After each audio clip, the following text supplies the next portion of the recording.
Hello students, today we are going to start with the next part of the same chapter that we had discussed in the previous video, the tissue chapter. So today we are going to discuss about animal tissue. Okay, in previous video we had seen about the plant tissue. If you have not seen, you can see the previous video and after that you can watch this video. So animal tissue. So animal tissue has been classified into four types. Okay, four types. The first is epithelial tissue. Epithelial tissue, epithelium. Next is connective tissue. Okay. Next is connective tissue. Third one is muscular tissue, the one that contains muscles. And fourth one is nervous tissue. Nervous means that contains nerve cells. Okay. So this is the basic classification of the tissue that we are going to see in this part of the video, in this part of this chapter. It is very simple and very short topic. So one by one, each tissue we will discuss. So first of all, we will discuss about epithelial tissue.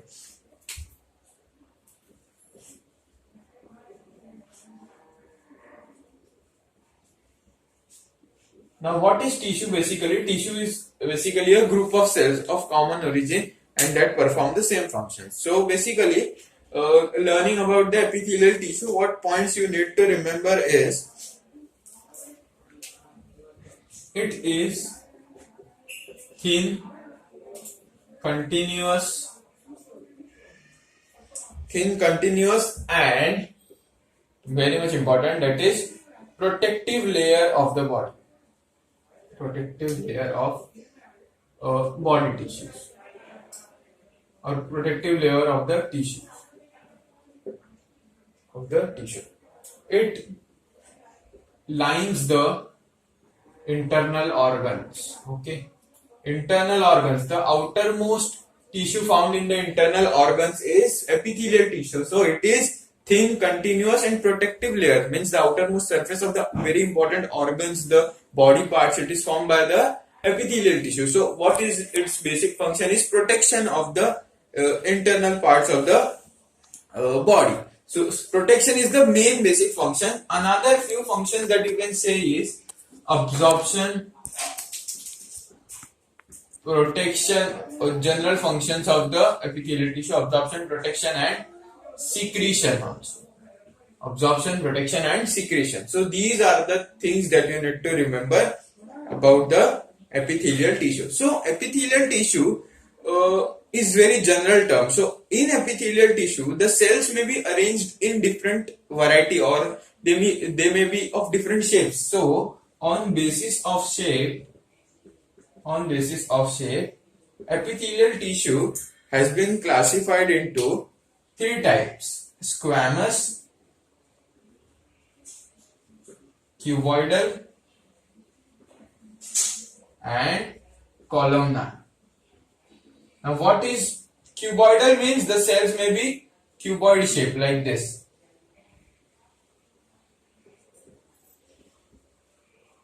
Cube or cuboid, whatever you can say. Columnar means long elongated cells. And squamous means very flat cells. Flat cells. Like this. Flat cells may be arranged in a manner like this. In cuboidal, the cells may be arranged in cuboidal shape, like this. And nucleus is present at the center of each of them. And columnar may be arranged in column-like fashion. Okay, and nucleus.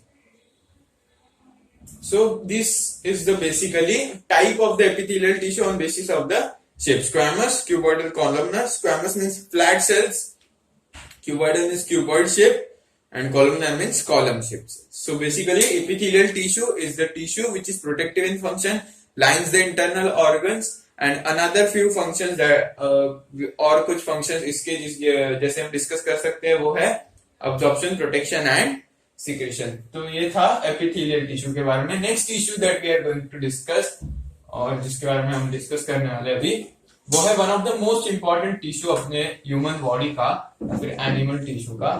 तो the next tissue that we are going to discuss is connective tissue. नाम से पता चल रहा है क्या होगा, क्या काम होगा इसका। Connective tissue means different organs of the body, अलग अलग ऑर्गन्स ऑफ द बॉडी को कनेक्ट करने वाला अगर कोई टिश्यू है तो उसका नाम क्या है, कनेक्टिव टिश्यू। ओके, तो अलग अलग बॉडी पार्ट्स को कनेक्ट करने वाला टिश्यू है जो, उसका नाम क्या है, कनेक्टिव टिश्यू। और कनेक्टिव टिश्यू का एक प्रॉपर्टी है कि उसके जो सेल्स होते हैं, जैसे tissue means a group of cells, जैसे ये टिश्यू है तो इसमें अलग अलग सेल्स होंगे ऐसे, तो दो या तीन जो सेल्स होते हैं उनके बीच में यहां पर ऐसे एक मैट्रिक्स होता है जिसको हम कहते हैं मैट्रिक्स और ग्राउंड सब्सटेंस। ओके, तो कनेक्टिव टिश्यू का एक प्रॉपर्टी होता है कि इस टिश्यू में जो सेल्स अरेंज रहते हैं उनके बीच में एक मैट्रिक्स या फिर ग्राउंड सब्सटेंस पाया जाता है। तो कनेक्टिव टिश्यू के भी टाइप्स देखेंगे अभी हम लोग। कनेक्टिव टिश्यू के बेसिकली 3 टाइप्स देखते हैं। कनेक्टिव टिश्यू प्रॉपर, ओके, फिर देखेंगे हम स्केलेटल टिश्यू, और फिर हम देखेंगे fluid connective tissue.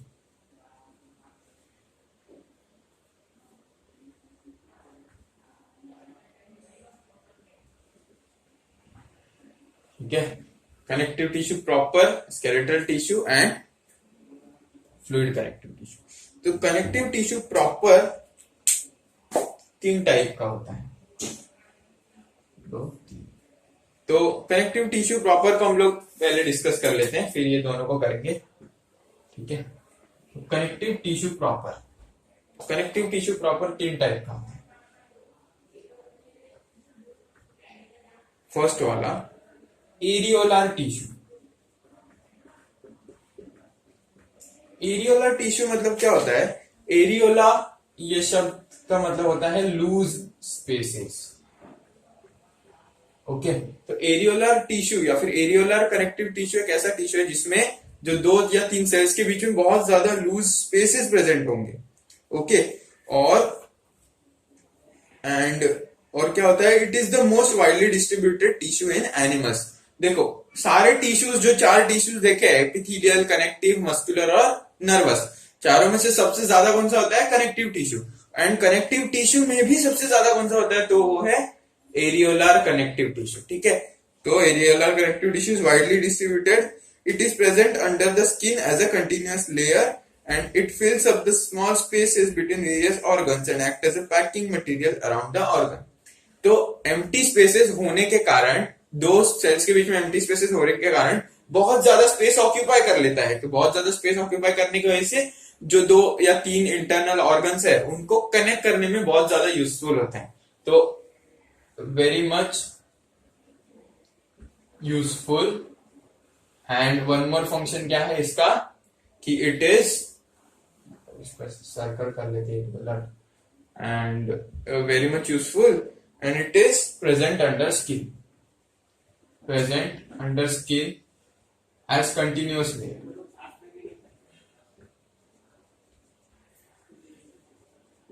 Okay, areolar tissue. Next tissue हम देखेंगे वो है एडिपोज टिश्यू। एडिपोज टिश्यू मतलब इसके जो सेल्स है, टिश्यू के अंदर सेल्स होते हैं, तो सेल्स स्टोर फैट। तो जितना भी बॉडी के अंदर फैट होता है वो कौन से सेल्स में जाके स्टोर होता है, एडिपोज टिश्यू के जाके, एडिपोज टिश्यू के जो सेल्स है, और उन सेल्स का नाम क्या होता है, एडिपोसाइट्स। तो एडिपोज टिश्यू के जो सेल्स है उनका नाम है एडिपोसाइट्स, और वो क्या स्टोर करते हैं, फैट। और फैट का फंक्शन क्या है, अभी function of the fat is protection and insulation. Insulation मतलब जैसे कोई अगर इंजरी हो गया बॉडी पार्ट को, तो शॉक एब्जॉर्ब करने वाला, मतलब उस शॉक से या फिर उस इंजरी से internal parts of the body को ज्यादा नुकसान ना हो, इसका काम कौन करता है, फैट्स। ओके, तो वो हो गया एडिपोज टिश्यू का फंक्शन। नेक्स्ट टिश्यू हम लोग देखेंगे यहाँ पर, वो है फाइब्रस टिश्यू। ये हम लोग कनेक्टिव टिश्यू प्रॉपर में ही देख रहे हैं, ठीक है, कनेक्टिव टिश्यू प्रॉपर में। नेक्स्ट टिश्यू कौन सा है?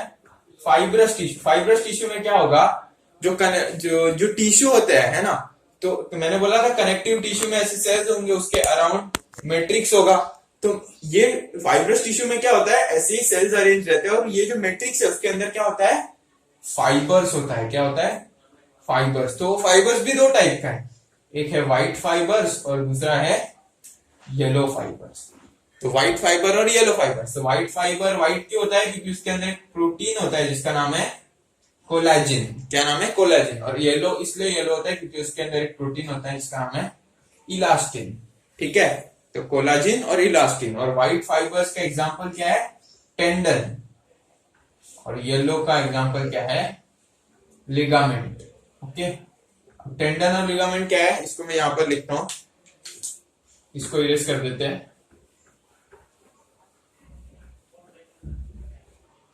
What is tendon? Tendon basically क्या होता है, connects muscle to bone. Muscle को बोन से कनेक्ट करने वाला, उसको हम लोग बोलते हैं टेंडन। जैसे अब तुम लोग यहां पर देखोगे, if you look at the hand of mine, यहां पर एक मसल होता है जिसका नाम है बाइसेप्स। ओके, तो बाइसेप्स के थोड़ा थोड़ा अगर तुम नीचे जाओगे तो एक स्ट्रैप लाइक स्ट्रक्चर दिखाई देगा, कड़क कड़क वाला, एकदम हार्ड स्ट्रैप लाइक स्ट्रक्चर दिखाई देगा जहां पर मसल खत्म हो रहा है। जरा ध्यान से देखना, सब अपने अपने हैंड पे ये फील कर सकते हो, जहां पर ये मसल दिखाई दे रहा है वो मसल जैसे जैसे नीचे जाता है एक स्ट्रैप लाइक स्ट्रक्चर दिखाई देता है हार्ड वाला, जो और नीचे जा रहा है, और यहाँ पर एक बोन है अंदर, उसको जाके कनेक्ट करता है। तो ये मसल को ये बोन से कनेक्ट करने वाला यहाँ पर एक टेंडन होता है। तो सिमिलरली जैसे अपना फुट होता है, फुट लेग, उसके पीछे जो जहां पर हम लोग चप्पल पहनते हैं, है ना, उसके पीछे वाले पार्ट पे एक हार्ड वाला सब्सटेंस होता है, वो भी एक टेंडन होता है। तो टेंडन क्या होता है, बेसिकली जो मसल को बोन से कनेक्ट करे। तो कनेक्टिव टिश्यू नाम ही इसलिए दिया है ना, जो कनेक्ट करेगा। तो टेंडन मतलब वो जो मसल को बोन से कनेक्ट करते हैं। और एक और चीज होता है जिसका नाम है लिगामेंट। लिगामेंट मतलब जो बोन टू बोन को कनेक्ट करता है। तो ऐसा कनेक्टिव टिश्यू जो मसल को बोन से कनेक्ट करे उसको क्या बोलेंगे? टेंडन। और ऐसा कनेक्टिव टिश्यू जो बोन को बोन से कनेक्ट करे उसको हम लोग क्या बोलेंगे? लिगामेंट। ठीक है, लिगामेंट क्या होगा? बोन टू बोन, मतलब दो बोन्स के बीच में ये एक टिश्यू होता है जो दो बोन को कनेक्ट करता है, उसको हम लोग बोलते हैं लिगामेंट। तो नेक्स्ट पार्ट के ऊपर जाते हैं हम। कनेक्टिव टिश्यू प्रॉपर खत्म हो चुका है यहाँ पर। नेक्स्ट पार्ट पे जाएंगे हम लोग जिसका नाम है स्केलेटल टिश्यू। स्केलेटल टिश्यू मतलब the one that forms the part of the skeletal system. तो अपने बॉडी का स्केलेटल सिस्टम जो बनाता है उसको हम लोग बोलते हैं स्केलेटल टिश्यू। तो वो दो टाइप का होता है, डिफरेंशिएट कर देंगे हम लोग सीधा। एक होता है बोन और एक होता है कार्टिलेज। ठीक है,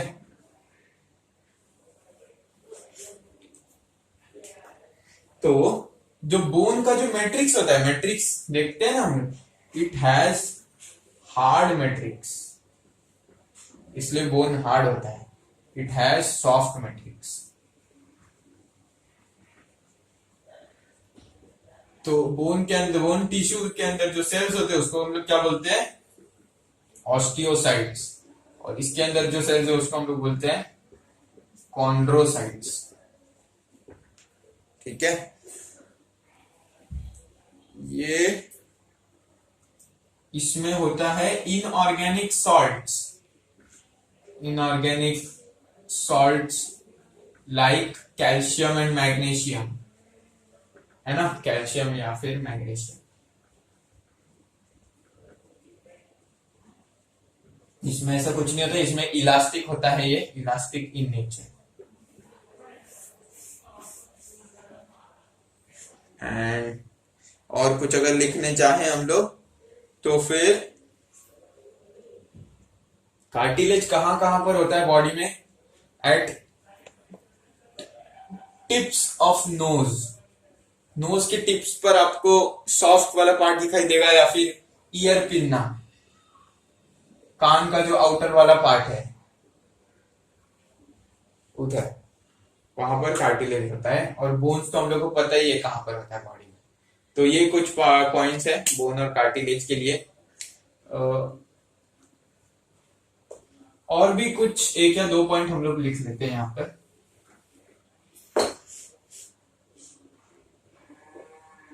यहां पर लिखता हूं मैं, ये बोन के लिए, ये कार्टिलेज के लिए। Not supplied by blood vessel, supplied by blood vessels लिखेंगे हम लोग, ठीक है। तो blood vessels are present, bones के लिए लिख रहे हैं यहां पर ब्लड वेसल्स आर एब्सेंट, ठीक है, ब्लड वेसल्स आर एब्सेंट। और एक चीज, जो ये बोन्स के जो सेल्स है, सेल्स आर अरेंज्ड इन लैक्यूने। अब लैक्यूने क्या होता है? लैक्यूने फ्लूइड फील्ड ऐसे सैक्स होते हैं, जैसे राउंड सैक्स होते हैं जिसके अंदर सेल्स होंगे बोन्स के, इसमें फ्लूइड भरा हुआ होगा और फ्लूइड के बाजू बाजू में फाइबर्स भी होंगे। तो सेल्स है, उसके अराउंड फ्लूइड और फाइबर्स है, तो इसको हम लोग बोल देंगे लैक्यूने। सिमिलरली सेम होता है यहां पर भी, same cells are arranged in lacunae but the number of cells in the lacunae में डिफर। जैसे एक लैक्यूने के अंदर 8 to 10 सेल्स अगर हो सकता है बोन में, तो कार्टिलेज में थोड़ा कम होगा या फिर थोड़ा ज्यादा होगा, बस थोड़ा ही डिफरेंस है, ठीक है। और एक यहाँ पर एक डिफरेंस जैसा पॉइंट तो नहीं है, बट बोन्स में हम लोग बोल सकते हैं कि बोन्स के अंदर रेड बोन मैरो और येलो बोन मैरो ऐसा सॉफ्ट टिश्यू भी एक होता है। बोन्स हार्ड है लेकिन उसके अंदर कुछ पार्ट सॉफ्ट होता है जिसका नाम है बोन मैरो। तो बोन मैरो बहुत ज्यादा इंपॉर्टेंट पार्ट होता है, वो क्या होता है हम बाद में जाके कभी तो पढ़ लेंगे। तो यहाँ पर स्केलेटल टिश्यू भी खत्म होता है। नेक्स्ट टिश्यू अगर हम देखें तो वो है fluid connective tissue. Fluid connective tissue, नाम से पता चल रहा है कनेक्ट करने वाला टिश्यू है जो फ्लूइड इन नेचर है ना, जिसका नेचर कैसा है? फ्लूइड। तो वो दो टाइप का होता है, ब्लड एंड लिम्फ्स, ठीक है। ब्लड में क्या क्या होता है? रेड ब्लड सेल्स होता है, WBC होता है, प्लेटलेट्स होता है, प्लाज्मा होता है ना। लिम्फ में क्या होता है? यस, WBC एंड प्लाज्मा, सिर्फ इतना ही होता है। ब्लड किसके लिए इंपॉर्टेंट है? कैरी ऑक्सीजन, क्योंकि रेड ब्लड सेल में हीमोग्लोबिन होता है जो ऑक्सीजन ट्रांसपोर्ट करता है, और lymph to carry out activities against infections. तो अगर बॉडी में कोई इन्फेक्शन हो गया तो लिम्फ एक ऐसा फ्लूइड है जिसके अंदर कुछ सेल्स होते हैं WBC, तो ब्लड भी वही काम कर सकता है, लेकिन more important function of against infection is of lymph, क्योंकि वो स्पेशल है। उसमें ब्लड के लिए और भी दूसरा काम है, प्लेटलेट्स, प्लाज्मा, RBC, WBC, लेकिन lymph is special for WBC। So action against infections है ना, इन्फेक्शंस कौन कैरी आउट करेगा? Lymph, okay. तो ये था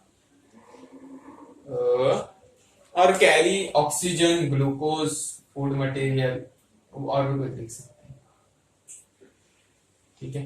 तो ये था हमारा fluid connective tissue, means connective tissue which is fluid in nature. Now moving on to the next is muscular tissue. Muscular tissue means muscles, है ना, मसल्स। बॉडी में मसल्स होते हैं हमारे, जैसे यहां पर मैंने थोड़ी देर पहले बताया था एक मसल ऐसा आर्म में जिसका नाम है बाइसेप्स। तो मस्कुलर टिश्यू मीन्स मसल्स, और मसल्स भी अलग अलग टिश्यू से बना हुआ है। तो 3 टाइप के मसल्स हम देखते हैं यहां पर।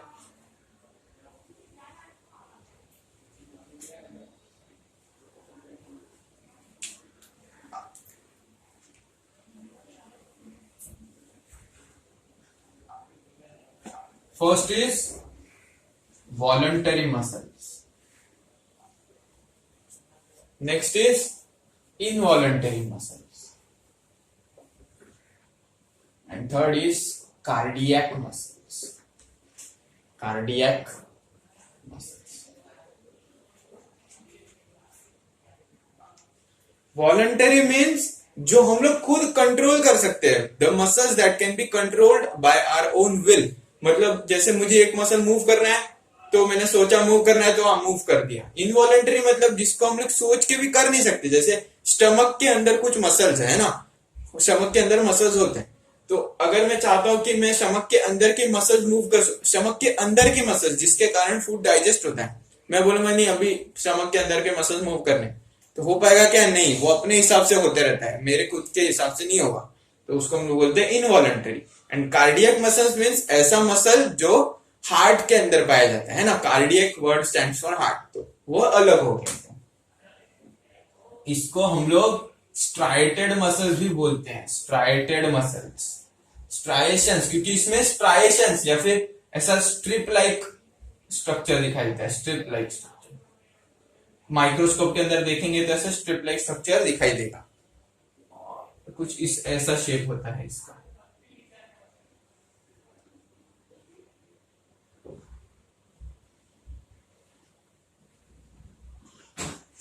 ये जो लाइन लाइन लाइन लाइन बनाया हुआ दिख रहा है उसको हम लोग बोलते हैं स्ट्राइएशंस, इसलिए इसको स्ट्राइटेड मसल। तो वही स्ट्राइएशंस इसमें नहीं होता, इसलिए इसको हम लोग बोलते हैं अनस्ट्राइटेड मसल, अनस्ट्राइटेड मसल। इसका शेप कैसा होता है? गाजर या फिर कैरोट देखा है कभी, कैरोट रेडिश, उसका हम लोग शेप कैसे बोलते हैं? स्पिंडल शेप, वैसे स्पिंडल शेप इसका भी होता है। ठीक है, तुम लोग इसमें देख पा रहे हो न्यूक्लियस कितना है? एक से ज्यादा है ना, एक से ज्यादा न्यूक्लियस है, तो इसको हम लोग बोलते हैं मल्टी न्यूक्लिएटेड, इसको हम लोग क्या बोलेंगे? यूनिन्यूक्लिएटेड। वैसे ही कार्डियक मसल को कोई स्पेशल नाम नहीं है, सिर्फ वो कार्डियक में पाया, मतलब हार्ट में पाया जाता है। एंड इसका शेप कैसे होता है?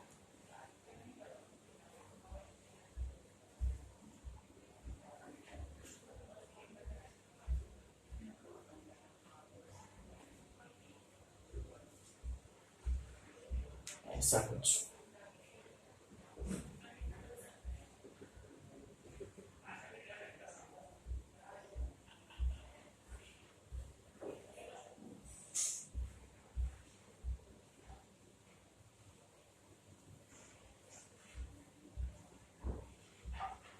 ऐसा, तो इसमें भी स्ट्राइएशंस दिखाई दे रहे हैं, इसमें भी स्ट्राइएशंस है, अब इसमें भी स्ट्राइएशंस है और इसमें भी स्ट्राइएशंस है, लेकिन दोनों में फर्क क्या है? Striated muscles are voluntary in nature, मतलब स्ट्राइटेड मसल्स को हम खुद कंट्रोल कर सकते हैं, लेकिन इसमें स्ट्राइएशंस होने के बावजूद भी ऐसे स्ट्राइएशंस में लाइन लाइन, तो कार्डियक मसल को हम लोग कंट्रोल नहीं कर सकते। हार्ट को बोला जा सकता है कि अभी रुक जा, नहीं अभी चलना स्टार्ट कर, नहीं, वो अपने हिसाब से चलेगा, लेकिन इसमें स्ट्राइएशंस है, तो cardiac muscles have striations but they are involuntary in nature. Okay, and इसमें क्या कैरेक्टरिस्टिक्स है? ब्रांच पैटर्न दिखाई देता है ऐसा, जो कि और दोनों में नहीं दिखाई देता। And it is also uninucleated, see uninucleated होता है। अब दिखाई दे रहा होगा ऐसे कि मल्टी न्यूक्लिएटेड है, लेकिन नहीं, ये जो स्ट्राइएशंस दिखाई दे रहा है हार्ट में, इसका नाम क्या है? Intercalated disc. क्या नाम है? Intercalated disc. Intercalated disc मतलब एक ऐसा स्ट्रक्चर जो सिग्नल को ट्रांसमिट करेगा, सिग्नल को भेजेगा। जैसे सिग्नल यहाँ पे आया तो उसको यहाँ पे भेजने का काम कौन करेगा? जैसे गेट जैसा। गेट क्या होता है? एक जगह से दूसरी जगह पर जाने को परमिशन देता है। जैसे गेट बंद है तो नहीं जा पाओगे, गेट खुला है तो जा पाओगे। तो इंटर कैलेटेड डिस्क वो गेट की तरह है जो सिग्नल को एक जगह से दूसरी जगह पर ट्रांसमिट करने के लिए या फिर मूव करने के लिए हेल्प करने वाला। तो इंटर कैलेटेड डिस्क के वजह से ये सेल एक अलग कहलाता है, ये सेल एक अलग कहलाता है, ये सेल अलग कहलाएगा, ये अलग कहलाएगा, ये अलग कहलाएगा। तो इसलिए हर एक सेल अपने आप में यूनिन्यूक्लिएटेड कहलाता है ना। इसमें वैसा है क्या? नहीं, ये पूरा एक सेल है, टिश्यू का एक सेल है, तो उसमें मल्टीपल न्यूक्लियस है, तो मल्टी न्यूक्लिएटेड बोल दिया गया। ठीक है, तो एग्जाम्पल देखते हैं कहां कहां पर पाया जाता है। वॉलंटरी मसल्स कहां कहां पर पाया जाता है? हैंड्स, लेग्स, है ना। फिर हैंड्स, लेग्स, आई, आई के भी मसल्स कुछ वॉलंटरी है। Involuntary means stomach, intestine, kidney etcetera, ठीक है। और कार्डियक मसल्स तो बेसिकली हार्ट में ही पाया जाएगा, है ना, तो हार्ट में पाया जाएगा। तो इस तरह से तो वॉलंटरी मसल का काम क्या है? मूवमेंट करना। इनवॉलंटरी का भी मूवमेंट करना, लेकिन ये ज्यादा मूवमेंट करता है as compare to involuntary. And cardiac muscle का काम क्या है? कार्डियक मसल जो हार्ट में होता है, तो हार्ट का काम क्या है? ब्लड को पंप करना पूरे बॉडी में। तो जितना हार्ट का मसल स्ट्रांग होगा उतना ब्लड अच्छे से पंप हो पाएगा पूरे बॉडी में by heart. So this was about muscular connective tissue. ये हम लोग ने देखा मसल्स के बारे में। So last part of the chapter now what we are going to see is nervous tissue. Nervous tissue. Nervous tissue मतलब ऐसा जिसमें नर्वस सिस्टम इन्वॉल्व होगा। नर्वस सिस्टम मीन्स जिसमें ऐसा टिश्यू जिसमें सेल्स का नाम क्या होगा? नर्व सेल्स, नर्व सेल्स या फिर न्यूरॉन जिसको बोलते हैं, न्यूरॉन। न्यूरॉन एक ऐसा सेल होता है बॉडी में जो अपने बॉडी के एक्टिविटीज को कंट्रोल करता है। जैसे जैसे मैंने एक गर्म ऑब्जेक्ट को टच कर लिया, है ना, एक गर्म, ये मान लो ये बोर्ड है, एक गर्म ऑब्जेक्ट है, मैंने उसको टच कर लिया, तो क्या होगा? हम लोग फटाक से हाथ हटा देते हैं। वो ऐसा क्यों होता है? तो गर्म ऑब्जेक्ट को मैं जब टच करता हूं तो मेरे यहाँ पर हाथ के अंदर जो न्यूरॉन्स है वो एक्टिवेट हो जाते हैं। वो एक्टिवेट होने के कारण वो न्यूरॉन्स एक न्यूरॉन से दूसरे न्यूरॉन, तीसरे, चौथे, पांचवे, ऐसे बहुत सारे न्यूरॉन्स लाइन से अरेंज रहते हैं। तो एक न्यूरॉन से दूसरे, तीसरे, चौथे, पांचवे, ऐसे लाइन से अरेंज न्यूरॉन्स में सिग्नल ट्रांसमिट होता है, सिग्नल पास ऑन होते रहते हैं। तो वो सिग्नल पास ऑन होने की वजह से मेरे ब्रेन में जाके मुझे पता चलता है कि अरे ये ऑब्जेक्ट तो गर्म है, तो मेरा हाथ मुझे हटाना पड़ेगा। तो वापस फिर ब्रेन से और स्पाइनल कॉर्ड से सिग्नल आता है न्यूरॉन्स के द्वारा, वापस हाथ की तरफ जाता है और हाथ हट जाता है। तो न्यूरॉन का बेसिकली काम क्या है? It controls the activities of our body, है ना। It controls activities of our, controls activity of our body. कुछ भी फंक्शन हो, कुछ भी, उसके लिए सिग्नल ट्रांसमिट करना बहुत ज्यादा इंपॉर्टेंट है ना। तो सिग्नल ट्रांसमिट करना बहुत ज्यादा इंपॉर्टेंट होता है। तो उसको ट्रांसमिट कौन करता है? सिग्नल को भेजता कौन एक जगह से दूसरी जगह पर? तो उसका नाम है नर्व सेल, ठीक है। तो एक प्रॉपर नर्व सेल का डायग्राम हम लोग यहां पर निकालेंगे।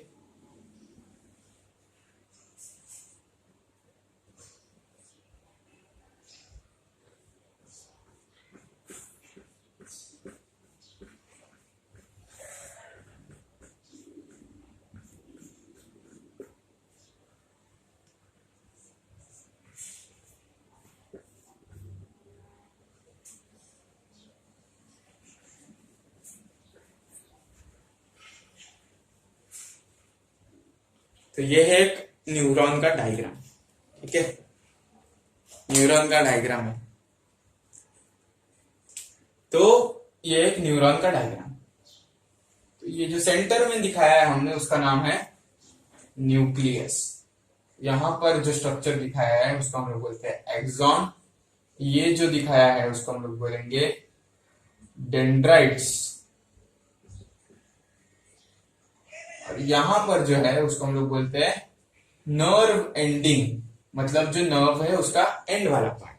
तो एक ऐसा न्यूरॉन का एक प्रॉपर स्ट्रक्चर है। और एक और चीज रह गया यहाँ पर, ये वाला पार्ट, इसको हम लोग बोलते हैं साइटॉन या फिर सेल बॉडी।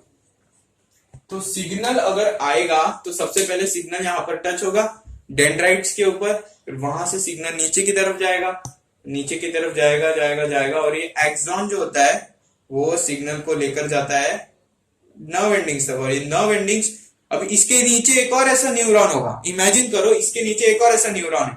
तो ये जो नर्व एंडिंग है ये सिग्नल किसको भेजेगा? दूसरे न्यूरॉन के डेंड्राइट्स को। समझ पा रहे हो? एक न्यूरॉन है उसके नीचे दूसरा है, सेम टू सेम। तो यहां से दूसरे न्यूरॉन के डेंड्राइट्स को सिग्नल जाएगा। इसी तरह सिग्नल एक के नीचे एक, एक के नीचे ट्रांसमिट होते रहता है। ठीक है। तो न्यूरॉन में क्या क्या होता है, डेंड्राइट्स, न्यूक्लियस, साइटोन या फिर सेल बॉडी जिसके बोलते हैं, और सेल बॉडी, और इस सेल बॉडी के अंदर कुछ स्ट्रक्चर होगा, और ये एक्सॉन है। तो एक्सॉन के अंदर जैसे मैट्रिक्स होता है, तो मैट्रिक्स को हम लोग बोलते हैं एक्सोप्लाज्म। जैसे साइटोन के सेल के अंदर होता है साइटोप्लाज्म, वैसे एक्सॉन के अंदर कुछ मैट्रिक्स होता है जिसको हम लोग बोलते हैं एक्सोप्लाज्म। तो वो इतना इंपॉर्टेंट नहीं है, ये है एक्सॉन। ओके, तो ये था एक प्रॉपर न्यूरॉन का स्ट्रक्चर। न्यूरॉन का फंक्शन क्या है, और न्यूरॉन बेसिकली होता क्या है, होता कहाँ है बॉडी में, तो it is present in nervous system. और नर्वस सिस्टम कहाँ कहाँ पर होता है अपने बॉडी का, brain, spinal cord, okay, and different types of nerves, जहां कहीं भी नर्व्स, तो ब्रेन, स्पाइनल कॉर्ड और नर्व्स में हमारा न्यूरॉन्स प्रेजेंट रहता है। ठीक है, तो ये था नर्वस सिस्टम के बारे में। So after this we can conclude the chapter. So the four sorry, ये कनेक्टिव टिश्यू क्यों लिखा है यहाँ पर, ये कनेक्टिव टिश्यू पहले का है, ठीक है, आप जानते हो। ठीक है, कनेक्टिव टिश्यू पहले का है। तो आज हमने 4 टिश्यूज देखा है एनिमल में।